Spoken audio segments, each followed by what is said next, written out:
Welcome to Superhumanizer Podcast, where we promote empathy and understanding in polarizing viewpoints through stories told by people living them. Hello, everyone. I have Aline Batarseh here with me today on Superhumanizer.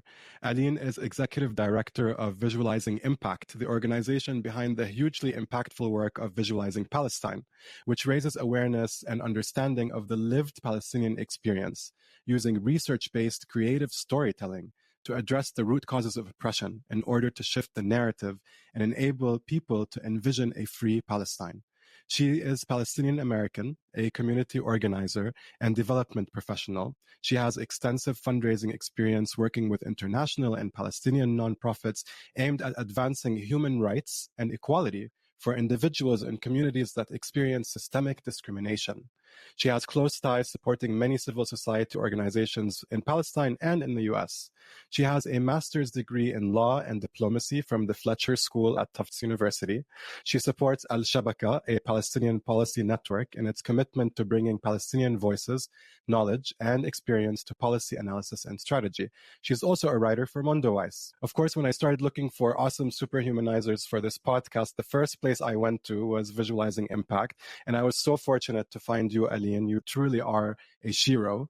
Thank you so much for being here. Thank you so much, Hani, for having me. And you also are a hero. I'm really appreciative of having this conversation with you. Thank you so much. Before we get into our very important topic for today, I thought we would get to know you a little bit through your love of being a Palestinian. Would you tell us a little bit about why you love being a Palestinian? There's so much to love about being Palestinian. I actually don't know where to start. But the first thing that comes to mind to me is warmth of our community and generosity that we show each other. And people who come and visit Palestine, we go out of our way to help people. This is not just linked to being Palestinian. It's very much part of the Middle Eastern culture in general, our wider culture, but it is something now being in the US that I miss the most. Yeah. You can feel that difference because we are very community oriented as a people, whereas there's so much individualism in the US. And unfortunately, that's being globalized as well. Yes. When you live in community with people, you are much more in touch with their needs, their wants. You share yourself in ways that are different. I've experienced both. Living in Palestine and living in the US, those things come to light for me. There's one story that I always remember. I was in Palestine a couple of years ago. I went to a falafel shop that is down the street from my parents' home in Jerusalem. I bought falafel and went home. And a couple of hours later, my dad comes to the house and he says, "Oh, did you go to the Ikermawi, which is a Palestinian falafel shop?" And I was like, "Yes, how come? How did you know?" He's like, "I went in, I wanted to get falafel." And he said, "No, don't get anything. Your daughter was here." Yes. You know, and he was watching out, went out of his way. Amazing. Making more money, but you don't know that your daughter came in. And wow. I had been out of the country for 8 years. So I knew he knew my face, but I didn't know he made those connections that I was who I was. I was like, wow, he still remembers me after all of those years. Yeah. This is how strong those ties are. I just love telling this story because it would never happen where I live right now. So true. They know you, your family, they care about you. It's inherent in the society. And it's beautiful to hear you say that. A lot of my Palestinian guests also talk about the beautiful, close-knit community. And also my guests who are not Palestinian, Jewish people and Americans, Europeans who went there to do human rights work. They also say they felt like they were treated like a Palestinian, which is really beautiful. Thank you for sharing that. You're welcome. The other thing that I will add is that also this gives you a sense of safety, even though it is a country that is largely unsafe because of the political situation and military occupation and apartheid. That is communal safety, that people are watching out for you all the time and go out of their way to help you. So this is all tied to me, the love that comes from our community. Beautiful. Thank you so much for sharing that. Yeah. So we got to know you through your love of Palestine. Let's now get to know you. You're such an awesome person. Tell us a little bit more about your life as a Palestinian. I was born in Jerusalem. Both of my parents are Palestinian from the Old City. My mother is Armenian Palestinian. It's one of those communities that are growing smaller and smaller in numbers. In 1948, there were 25,000 Armenians in Palestine. Now they're about 1,000 Armenians left in Jerusalem. And so they're really under threat of diminishing as a community. My mother's family, they're referred to as the local Armenians, as opposed to the Armenians who came to Palestine after the Armenian genocide. And at that time, Palestine opened the doors for Armenians who came as a result of the genocide. My mother's family had been there for centuries. They live in the Armenian quarter of Jerusalem, which is quite under huge threats right now. Yes, 25% of the quarter is under threat of being taken by an Israeli-Australian developer. There's a huge story there that I won't go into. My father's family actually lived right outside of the old city of Jerusalem in 1948. They were pushed into the old city and they took refuge with the Catholic Church, gave them a home in the old city. I grew up in Jerusalem, went to school there. I studied in the US later on in life, did my bachelor's and my master's, then went back to Jerusalem and worked there for many years on women's rights, children's rights, mental health for around 9 years. Then I moved with my family, my husband and 2 daughters, to the US. Almost 8 years now. It was a difficult decision for us because we were concerned about the future of our children in a country that continues to experience military occupation and apartheid. You lose something with that decision, but also, of course, we gain the privilege of having the ability to speak out and trying to change the way the US supports Israel right now. I take it as my responsibility as a Palestinian American who lives here to continue to raise awareness on being complicit as a country in Israel's actions and maintaining of oppression and domination over Palestinians. That's a little bit about me. Amazing. I totally echo you. It's always a sacrifice to leave from there. You're leaving behind your community and all these beautiful things you just told us about. You're not going to find some of those things here, but you're putting yourself in a place that's more impactful, where you can advocate for Palestinians in ways that weren't possible to you while living there, which is really amazing. You didn't leave them. You didn't abandon them. You plugged into and are furthering some of the most important work we're seeing that advocates for Palestinians.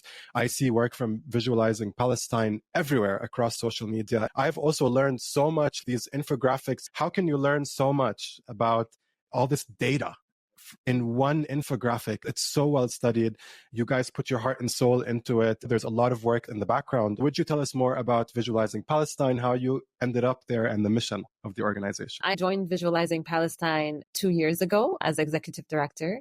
It was co-founded more than 10 years ago. At the time that Visualizing Palestine was co-founded, you didn't really have infographics. The world has changed so much since then. But what you did have and still have is a lot of data and information, human rights reports, articles that reflect on the situation in Palestine.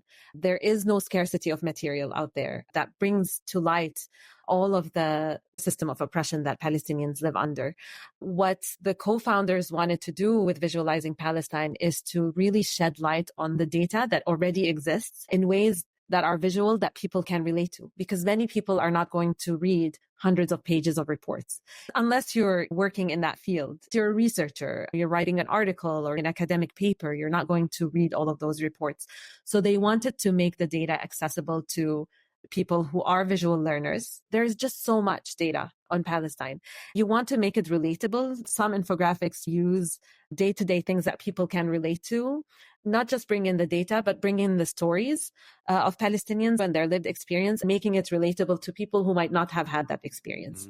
Our mission is basically to use data and research to visually communicate Palestinian experiences and at the end of the day, change the narrative on Palestine and envisioning a liberated future. We want to live in a world that is free from oppression, but we're also talking about collective liberation because all of our liberation is interrelated. All of our safety is interrelated. This is a message that we like to bring across with our visuals. That's in a nutshell what Visualizing Palestine does. To me, joining Visualizing Palestine was a very important move because I felt coming to the US, I really wanted to use my experience and history to continue to raise awareness and drive people to taking action. And this is one of the ways. There are many other ways. When I first came to the US, I was involved on a voluntary basis in different initiatives and worked with a reproductive justice organization. But starting to work with Visualizing Palestine was in a way like going back home when I can't be there. So it's very personal to me. It's much more than a job. It's really about sharing our story with the world. Yeah, it's your purpose. You're rooted in your purpose. You're bridging all these experiences and all this expertise in mental health, 9 years, and reproductive justice, talking about wealth of knowledge that you're bringing into this process of telling stories, bringing in data, creating something people can relate to, even if you're not Palestinian. When I was researching what Visualizing Palestine does on the website, I came across a master class. You guys put out the process of how you create these infographics, which makes it accessible for others to do the same. It's beautiful that you're sharing so that other people can also tell these stories and create impact within their own skill sets. One thing that really stood out to me was you use a narrative wave approach in which you build momentum to move specific narrative goals through tactics, interventions, and partnerships. Would you tell us more about those three things? Yeah, it's a really important question because the narrative intervention, when we look at our theory of change, we're basically looking at the dominant narrative is really controlled by Israel, by Zionists. That is true in the US. We're breaking through that slowly. But the idea of narrative interventions is that we are bringing new ideas to think about the long-term impact. Because the narrative is controlled so much through mainstream media, schools, the higher education system, through the government. There is just so much internalized misconceptions about Palestine that we need to slowly shift the narrative. So we're doing it through putting out infographics, but then we're also doing it through partnering with people in the movement, with organizations. I'm sure you've seen that some of our infographics we produce ourselves, but others we produce in partnership with other organizations or movement actors, whether they're in the US or in Palestine, because they're using the infographics as tools to basically put pressure on their governments or to make an intervention at the UN or to even talk to their classrooms and their students about the situation. And then it's not just about the visuals themselves, but it's about how we use those visuals to either write articles using those visuals or using them in conferences or in protests and in exhibitions, so these are all the different tactics that we use to bring attention to the visuals. And over the past few months, especially, we've seen a huge increase in the use of those visuals by others in our community, whether it's through social media or through our website where people can go to download our visuals. And then we ask them to tell us how they're using them and why, to give us data. It's all about the data for us to help us understand how are people using it, what's useful for them. Are there other things that we can do to support the narrative shift that we want to see? I feel like I went all over the place answering your question, but amazing. Yeah. Please keep going all over the place. Beautiful. There is so much planning that goes into preparing for these infographics and then designing and then following their impact. I learned so much looking at a wheel that you guys have on your website that talks about the process of how you create your infographics. It's a wheel that's divided into about 3 sections. It starts with looking at how we can change the direction. What are the ideas we're looking at? And then through the data, it goes through to the story. So how do we go from the data to the story? Because that increases the emotional appeal of this data. And then going from the story to the visual expression, where that data is actually translated into a design. And then from increasing the emotional appeal to increasing the shift in perception, going into how the infographic is published, how it's shared, which is what you told us about with the organizations and different avenues, and then tracking its impact and its virality. I saw these visualizations showing up and the organizations that were putting them forward, and then also in the protests. The process is really evidence-based. It's so well studied, and there's so much work that goes behind these infographics. So I wanted to share that with our audience, and we're actually going to show this wheel in the reels on social media so people can actually get inspired and maybe even follow the same process. Thank you so much for explaining that to us. You wrote an article in Mondoweiss in March of last year, 2023, about the, quote, major media and the systemic silencing of Palestinians. We also saw very recently a report from Human Rights Watch that confirms this about social media. You were already writing about this and the studies done on it way before this report even came out. And you've actually been writing about this for a long time. So can you tell us more about that article and some of the data that you highlighted in there? Yeah, for sure. Just zooming out of the article for a minute.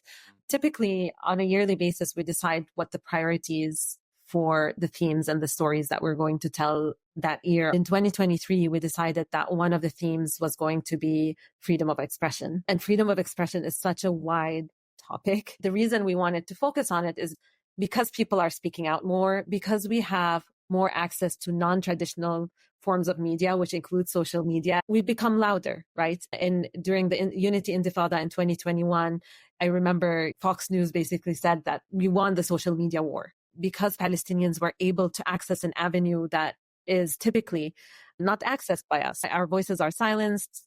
People don't hear from us. But with that increase in speech, Israel has also been ramping up the system to silence us. And it's not just Israel, right? There are other governments that are involved in it. The Palestinian Authority is involved in silencing speech. There are other tactics that are involved, which includes media. And one of the first visuals that we wanted to produce on this is a summary visual. It's basically the system of silencing visual that I refer to in the article, which highlights all of these different levels of silencing. One of those is mainstream media. In this article, I wanted to highlight how mainstream media has been complicit in silencing Palestinian voices in many different ways. First, we're not featured in articles. I'll highlight some of the statistics which don't come from us. They're in a study that Maha Nassar did in 2020. She revealed that non-Palestinians wrote 99% of opinion pieces. Imagine, about Palestinians. This was from 1970 to 2019. I don't have more recent statistics, but we can be sure that continues to be the case. The silencing is just so widespread and so accepted. You don't see many people questioning it. We wanted to bring attention to the statistics, but also talk about it's not just by not featuring Palestinians. It's also the way that the news reports, we're always reported on in the passive tense. Palestinians are dead. They don't say Palestinians have been killed or who has killed Palestinians. And so we bring in the story of the journalist Shireen Abu Akleh, who is actually a family friend. When she was killed, it was a shock for everyone in Palestine at the time, because this one journalist who's been reporting on Palestine for years on Al Jazeera, who has been revered by the Palestinian community, who was wearing a press vest and a helmet, was killed in front of cameras, in front of her colleagues. And that was still being questioned. It was still being questioned. When you have Israelis talk about someone killed, you have no one questioning them. They don't even go back and check the sources. They just report it as is. But when we have eyewitnesses even, they go and do an investigation to come to the conclusion that we give them off the bat. Reporting on Palestinians in the passive sense, obscuring who the killer is, not highlighting Palestinian voices to talk about our experiences living under Israeli oppression. So that just some of the highlights from the article. And of course, even though we have the social media as an avenue, we're also silenced there. Algorithms that work against us, posts that are taken down all the time. So the article refers to some of these things as well. As long as we refuse to be silent, I know it's difficult. I know that there's a lot of fear in our community. But the louder all of us are, the more difficult it will be to silence us. And this is partly why we wanted to put out those visuals. It's not just about raising the alarm or bringing attention to those systems that silence us, but it's also to encourage people to push back and to show cases where we are successful despite all of the efforts to silence us and to continue to oppress us. Thankfully, that safety in numbers that you mentioned in the very beginning, that safety in community and mobilizing, showing that this community does exist and it's bigger than all of these actors that are trying to suppress us. Unfortunately, it's funded by these big organizations and funders, which you mentioned actually in the system of silencing infographic. I want to highlight also, you mentioned the review of the New York Times in the same period of the Maha Nassar study was done, also showed that 98% of articles written about Palestinians were written by non-Palestinians. There's another study in 2021 by Holly Jackson at MIT that looked at anti-Palestinian bias in the New York Times during the two intifadas or uprisings in 1987 and 2000. And she concluded that over 30,000 articles that analyzed both periods, less than 50% referenced Palestine or Palestinians, while over 90% referenced Israel or Israelis. It's just ridiculous. I'm laughing about it because it's just so ridiculous that the uprisings are about the oppression of Palestinians and their plight. So many reasons why this pressure cooker resulted in the intifadas, yet 50% referenced Palestinians and 90% referenced Israelis. The narrative even made the intifadas about Israelis much more than it made it about Palestinians. And there was another report commissioned by Meta, independently actually, in 2021, that showed there was an adverse human rights impact on Palestinian users to freedom of expression, freedom of assembly, political participation, and non-discrimination, and therefore on the ability of Palestinians to share information and insights about their experiences as they were happening, which is so important. How will we know what's happening if we don't hear it from the people it's happening to while it's happening to them? And so I wanted to dissect this system of silencing infographic a little bit more because it's so powerful. There's so much in there. You really have to read every single point to understand how big this system of oppression is. It starts with Israeli policy, and then it goes on to the Palestinian authorities, the foreign governments, the funders, the universities, and then other actors, including the people that are lobbying for Israel, and then the media. There's so many elements to this. Yeah, it's a really intricate system. And exactly why we wanted to create this summary visual, because there's so much to cover. So we have anti-boycott legislation in the US. It actually started with first the federal level. It doesn't work. They go to the state level. We have more than 35 states that have anti-boycott laws in the US. Then those laws are taken as templates to repress other types of speech. The exact same templates are taken word for word. They just change anti-Israel to anti-guns or to abortion or to trans people. When we talk about how important and how interrelated all of our struggles are, this is really the gist of it. Because when we talk about a system of oppression, it's all of these actors who oppress freedoms, who are taking the same methods and using them and applying them on other communities. That's just one example. When you look at the visual, the Israeli policy aspect of system of silencing is the most intricate one. It goes from assassinations to repression of protest to mass surveillance, the Pegasus effect, using surveillance system, testing it on Palestinians and then taking it and selling it to other governments to silence speech and human rights defenders in other countries. Israel prides itself in its mass surveillance. It's a horrible way to keep people not just under scrutiny and privacy is completely out in the open, but also to silence people by making them afraid to speak out. Then we have attacks on press, like we saw with Shireen Abu Akleh, even as in this past period, the biggest number of journalists in the past 20 years have been killed over the past 3 months. And this is all going without being questioned. What they're getting away with right now is really horrible. It's always been horrible, but this is the height of the slow genocide that we've been seeing over the years is now at a heightened pace. Then, of course, political speech is deemed as anti-Semitic. Now you say one word and you're being silenced by being attacked for, even when you say genocide right now, they tell you this is anti-Semitic, and the facts speak for themselves. Listen to the speech that Israeli government officials are putting out there. Look for those quotes. We're not saying anything. It's their words and it's their actions. Then stripping people of their citizenship, Palestinians with Israeli passports or Palestinians who have Jerusalem IDs are stripped from their residency rights as well, as was the case with Salah Hamouri a year and a half ago. Because of his political expression, he was expelled and his residency rights were taken away from him. Right now, we can't display the Palestinian flag. That's why people have creatively come up with a watermelon, So, then, of course, Nakba commemoration is completely banned. It's really difficult for people even to mention their experience of displacement and the catastrophe in 1948 that resulted in more than 750,000 Palestinians being expelled from Palestine. I can go on and on, but there are just so many examples of how Israel restricts speech. Unfortunately, the Palestinian Authority has been very complicit. It's not representative of the Palestinian people.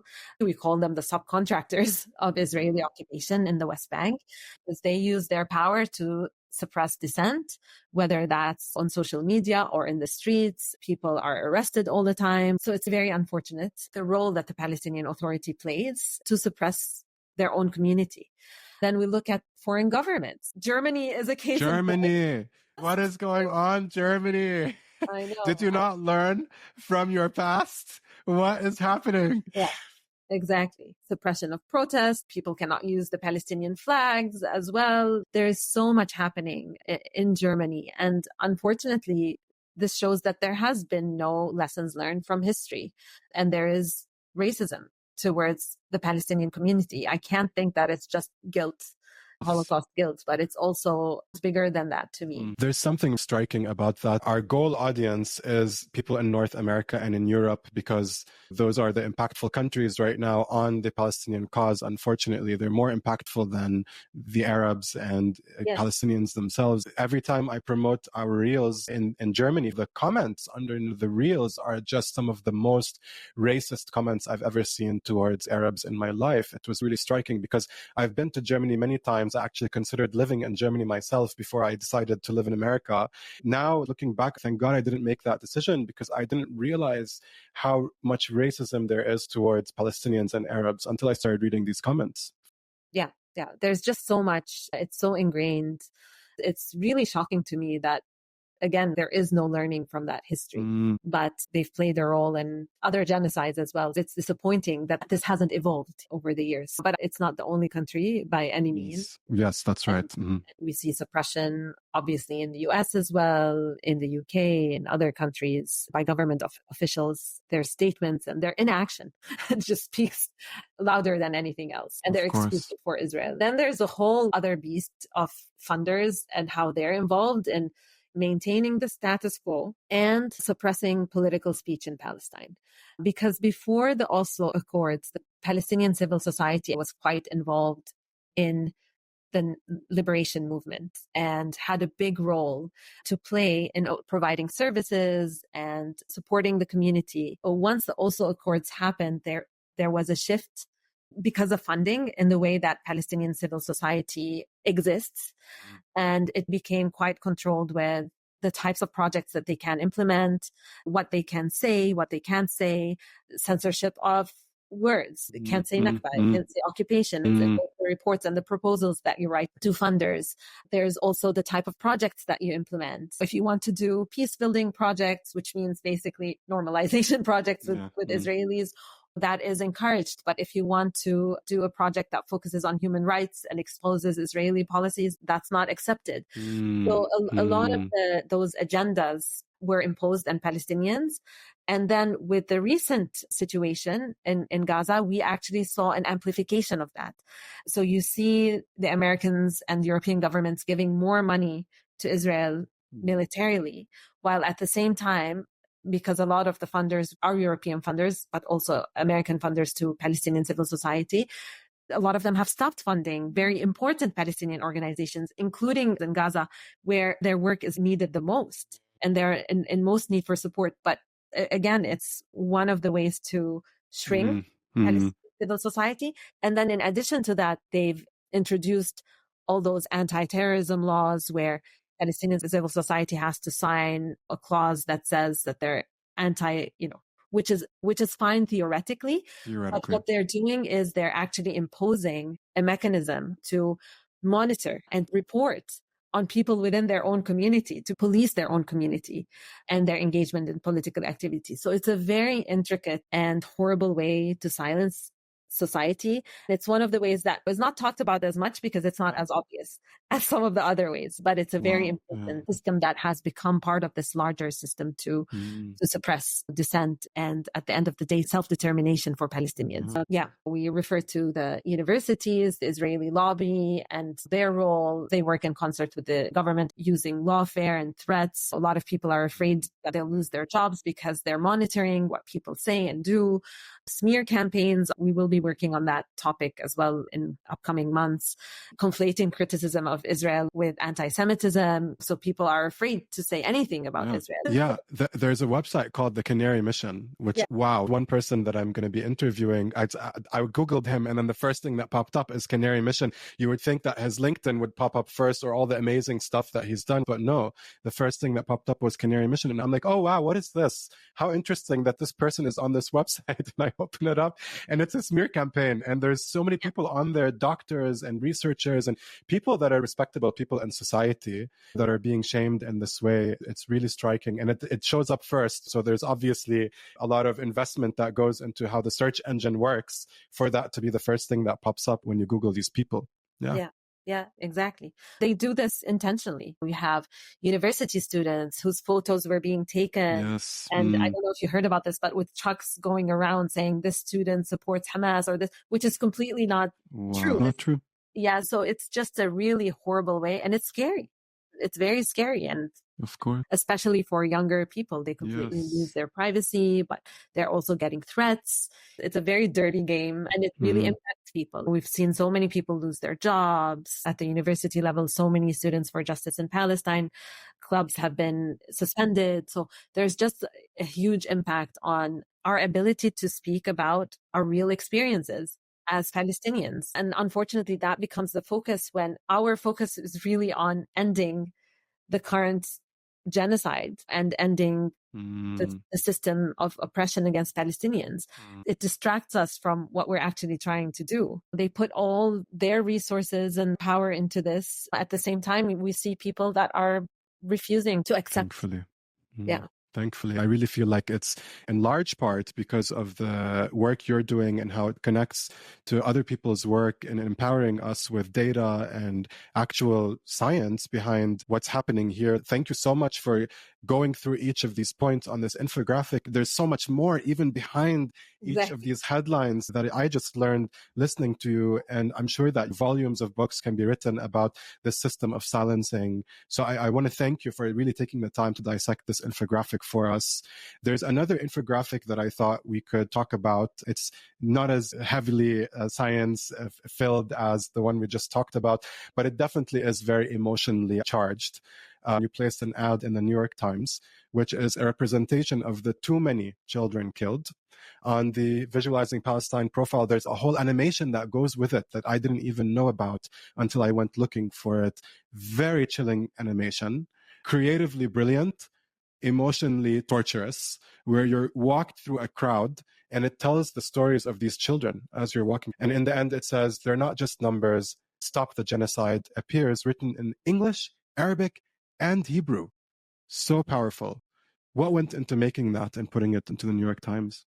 We were not the ones who put it in the New York Times. We were asked to support with doing the research and the design for the ad.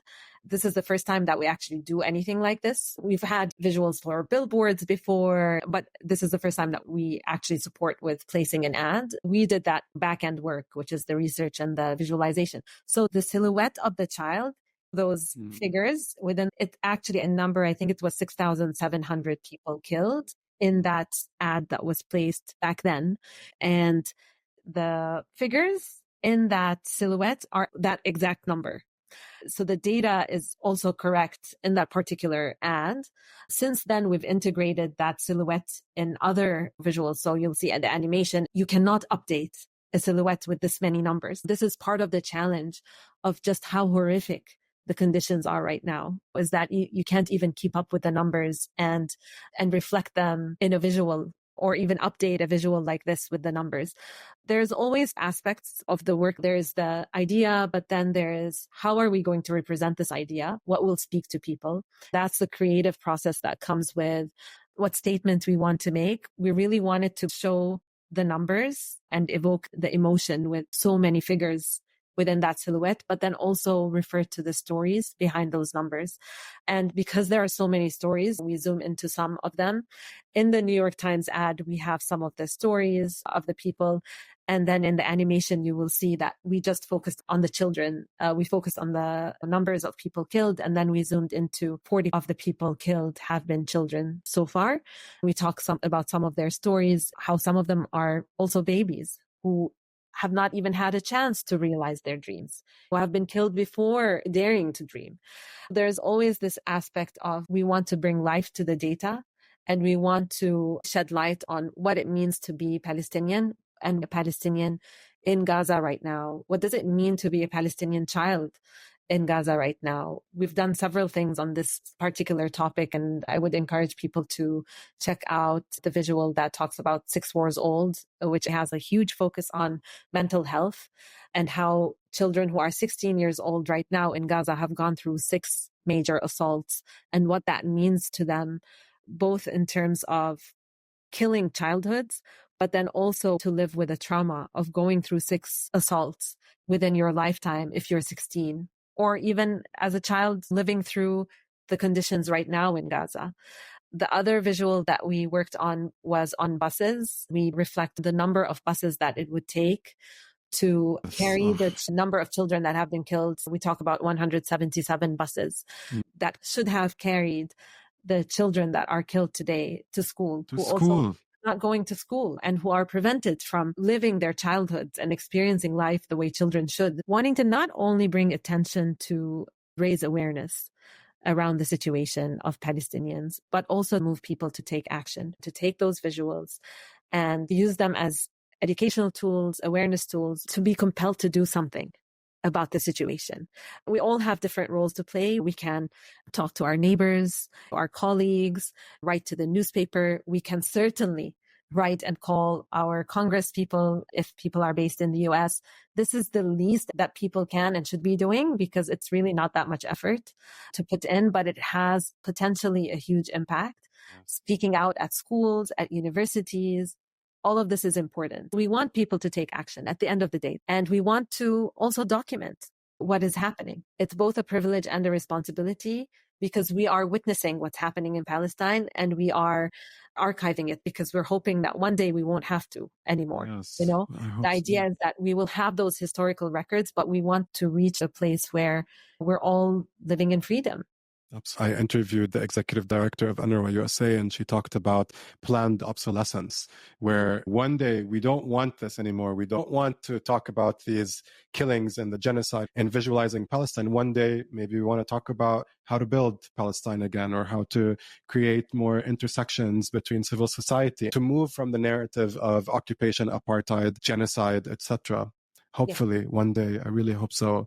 In the ad, it's got a quote in really big letters. It says, "If I die, remember that we were individuals, humans. We had names, dreams, and achievements. And our only fault was that we were classified as inferior." And this comes from a gentleman named Bilal al-Dabbour, who was a neurologist and posted this on Twitter before he was killed. Allah yarhamu. Thank you for dissecting that for us. I know it's not easy to talk about it. It's not easy to make it. It's not easy to research it. So I want to honor that and all that work that went into that. Thank you so much. Thank you. You wrote an article for Mundo Weiss in 2019 entitled "The Time to Act is Now, Addressing Misrepresentations of the Arab World in School Curriculums." It talks about how an Arab and Palestinian American group of women exposed misrepresentations and biases about Arabs and their own children's school education here in the US, and they actually fought to change that. So cool. Talk about sheroes. So would you tell us more about that? And I know that you also have had a recent experience with your own children related to that. Yeah, I could talk about this for hours because it's just such a painful place that where we're at right now with the school system. If we want to talk about like systems of silencing in the US, the 3 major ones are education, media, and the government. When we look at the education system and what children are exposed to in their schools, there is a very clear agenda to make Palestine invisible. It's completely invisible. Palestinians are not talked about. If we're talked about as Arabs, as terrorists. This is how Palestinians are referenced. At the same time, there is a huge focus in the schools on Holocaust education, which is totally fine. You know, this is not the point. But unfortunately, that is used to then justify Israeli existence as an exclusively Jewish state that excludes the indigenous population in Palestine. The conclusion that students and teachers reach is that Israel can do no wrong, which is a problem. So this is the crux of the problem. When I moved to the US, the first experience I had with my child, my 8-year-old, and she would listen to her teachers speak about world history. It's very simplified for that age group, and asking questions. One time her teacher had a picture of snow from different countries. And one of them was with the Dome of the Rock with snow on it. And she said, where is this picture? And someone said Israel. My daughter came home and she's like, Mama, this is Jerusalem. This is Palestine. Of course, the Dome of the Rock is in Jerusalem. It's an occupied territory. It is not Israel. It's occupied territory according to international law. We're not making this up. Yes. So it's a simple thing, but it's also how children are misinformed. The very next experience she had at her school, where an art teacher was talking about her experience and had an art piece around where she lived before. One of the places was Israel. And my daughter told her friend that she was offended. Her friend went up to the school teacher and she said, you refer to country as Israel and she refers to it as Palestine. You know what the teacher did? The teacher looked at the map behind her, and my daughter's friend went up to the teacher personally. She didn't go in front of the whole class. She just went to her privately. And she said, to basically stand up for your daughter, or to do something where she could be a little bit more sensitive to your daughter. Exactly. So she, in front of the whole class, she says, this girl, my daughter, just told me that where I lived is Palestine and not Israel. Look at the map. The map says Israel. That was the teacher's response to a 10-year-old. That is traumatizing. Of course, it's traumatizing. It's traumatizing. And we know who writes history. We know who does maps. Palestine is completely erased from the map. I felt that I really needed to get more involved in the local community and addressing misrepresentation. There are many really good efforts. I joined the education outreach program at the National Arab American Women's Association. And the goal of the program was to start with Fairfax County, which is where we live, and to talk to them about misrepresentation of Arabs and Palestinians and Arab Americans in school curriculum to push for that change. It's a very difficult process. Partly because we're all volunteers and there are many forces that are stronger than us that work systematically on curriculum, on forcing those study guides on schools. We have a limited space. It's not impossible, but it has been very difficult. It's been particularly difficult over the past few months because you see schools, the education board releasing statements after October 7th, and then complete silence when there's more than 25,000 Palestinians killed. Including our president. Exactly. Yeah. And it's not just the silence. My daughter co-organized a walkout in her high school, which was approved by the superintendent. Everything went through the correct channels. Before the walkout happened, the principal called the students in and she told them that they cannot say certain words during the walkout. They cannot use the word genocide.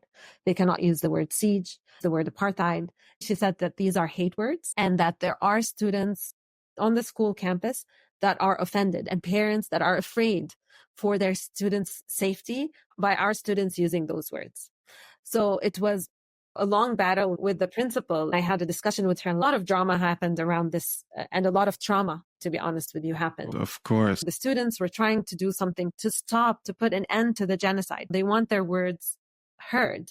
And what they got in response instead was that they were causing harm by bringing attention to it. So they want to avoid those hard truths. The role of the school is to hold uncomfortable truths in the school. Of course. They were completely shutting down space for learning and belonging and agency for students like my daughter and others who were also experiencing. Earlier that week when the walkout happened, my daughter's very good friend lost 30 members of her family in Gaza who were killed by an Israeli bomb. There was no compassion. There was no compassion shown. All the principal cared about was how those other students who are already privileged and their families were uncomfortable by certain words, and not the actual trauma that my daughter and some of her friends were experiencing because of this assault on Gaza. It's a very intricate system and very racist, and they don't realize it because it's so normal for our experiences not to be highlighted. The internalized acceptance is Palestinians being killed. This is the reality. This is basic humanity. Yeah. It's basic humanity. Within the school system, we have a very long way to go. At the end of the day, the principal did not have her way. We did talk. We were able to have them do the walkout and use the words, but they were harassed. They were harassed on Of campus. course. There were parents who came, they're not supposed to do that, who came and took videos of the students. It's a very direct form of harassment and intimidation for the students who are speaking out about the situation. It's not comfortable. The teachers have not addressed any of this in the schools. There's complete silence around it, which is the form of violence. Whereas we know it would not have been the same if it were Israelis that were targeted. Of course. Yeah. First of all, thank you so much for fighting the fight and having them actually do the walkout, make their voices heard despite all the obstacles and the intimidation. There is nothing more traumatizing than denying someone's existence and erasing someone's grief and their experience. It actually re-traumatizes and deepens the trauma. And for children, your kids are young, for children to go through that, it's really tragic, especially when we are in a place in America where we are valuing things like diversity, equity, inclusion. For me as a doctor and being in that space and talking about inclusion, it's really striking to me that in our medical societies, that inclusion has not included Palestinians or Arabs. In my work, I'm trying to actually bring that to the forefront, including the experience of doctors who are hurting right now in all of this. Arabs and Jewish doctors, like, let's include everyone. The system of silencing, the system of denying is so present across the board. And unfortunately, the idea of diversity, equity, and inclusion does still not include Palestinians or Arabs. Yeah. Thank you for fighting that fight, because it will definitely be a wave that we will all follow. Aline, you are so amazing. I can sit here and talk to you for hours, but I know I have to let you go because you are a very busy woman.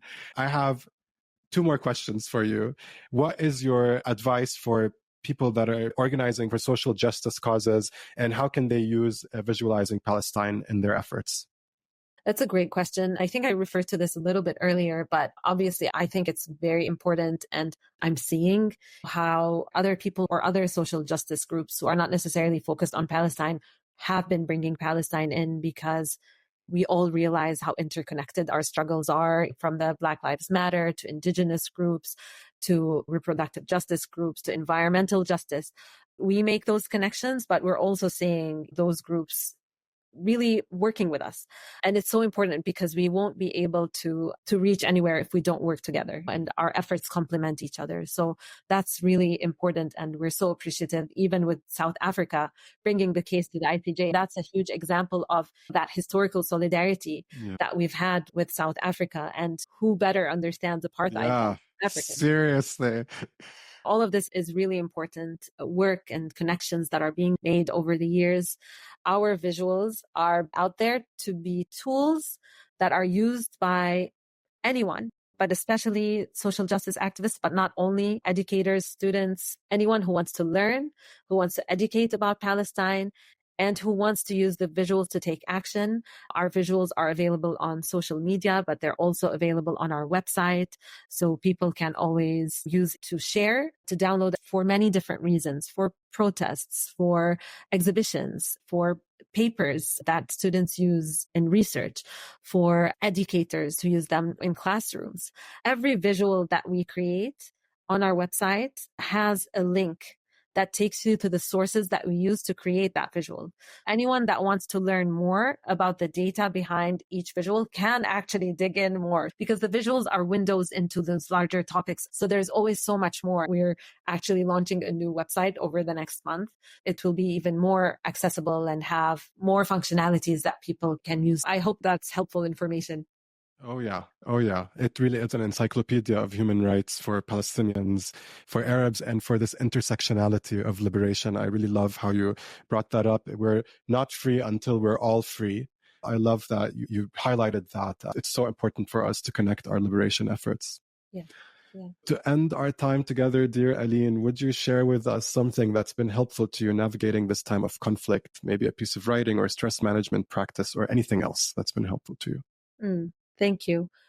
It's hard to find those, moments of hope. The fact that there are so many people taking action, and after those months of exhaustion because of what's happening, people are refusing to stay silent. One of my sources of inspiration has been Audre Lorde and her words and her wisdom over the years. And I'll read something from her that encourages me to continue to speak out. And I hope that it will encourage others as well. I'll start reading the letter. I don't have much more to say. We are waiting and fighting, but fighting without knowing can be as hard as knowing without fighting. We push against the water that will feel on our skin, but that cannot see. It's frightening. But in these moments, we can ground ourselves with strength through others, such as the incredible Audre Lorde. I'll share this is from the Southerner, so I'll share the article with you. This is an excerpt of Audre Lorde's essay in Sister Outsiders, Essays and Speeches, published in 1984. It makes you think. Quote, I was going to die, if not sooner than later, whether or not I have ever spoken myself. My silences had not protected me. Your silence will not protect you. What are the words you do not have yet? What do you need to say? What are the tyrannies you swallow day by day and attempt to make your own until you will sicken and die of them still in silence? We have been socialized to respect fear more than our need for language. I think that one is the most beautiful part for me. And of course, I am afraid. You can hear it in my voice, because the transformation of silence into language and action is an act of self-revelation, and that always seems fraught with danger. But my daughter, when I told her of our topic and my difficulty with it, said, tell them about how you're never really a whole person if you remain silent, because there's always that one little piece inside of you that wants to be spoken out. And if you keep ignoring it, it gets madder and hotter. And if you don't speak it out one day, it will just up and punch you in the mouth. This is just part of the letter. But to me, the part that really stands out is we have been socialized to respect fear more than our need for language. It's something that I remind myself, because of course we're all afraid. And sometimes we hold on to that fear rather than our need to speak out, and something dies in us. Yes. Whenever we're silent. Beautiful. Thank you for sharing that. There's nothing more important to heal trauma than to actually put language to it, to speak it, to tell the story. That is actually a neuroscience fact, that to heal from trauma, you need to put it into language. I love the part about transforming silence into language and action, which I feel embodies Visualizing Palestine so much. Thank you so much for sharing that with us, for sharing who you are with us, and this very important work. It's been some of the most important and best hours spent. Thank you so much for sharing. Thank you so much, Hani. Thank you for giving me the space to share with you, and for taking the time to reach out and to connect. I appreciate it so much. I really enjoyed the conversation as well. Me too. Thank you. It's been an honor. I'm just going to say a little prayer. Is that okay with you? May all beings everywhere thrive in peace and dignity, and share in all our joys and freedoms. And may we see true peace in the Middle East for all in our lifetime. Amen.